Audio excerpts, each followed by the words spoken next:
Just days ago, my administration successfully brokered a historic ceasefire to stop the escalating violence between India and Pakistan. And I used trade to a large extent to do it. I said, fellas, come on, let's make a deal. Let's do some trading. Let's not trade nuclear missiles. Let's trade the things that you make so beautifully. And they both have very powerful leaders, very strong leaders, good leaders, smart leaders. And it all stopped. Hopefully it'll remain that way, but it all stopped. I was very proud of Marco Rubio and all of the people that worked so hard. Marco, stand up. What a great job you did on that. Thank you, J.D. Vance, Marco.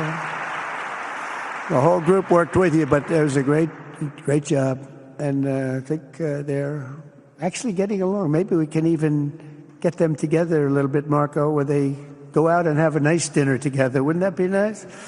But we've come a long way, and it could be, millions of people could have died from that conflict that started off small and was getting bigger and bigger and bigger by the day.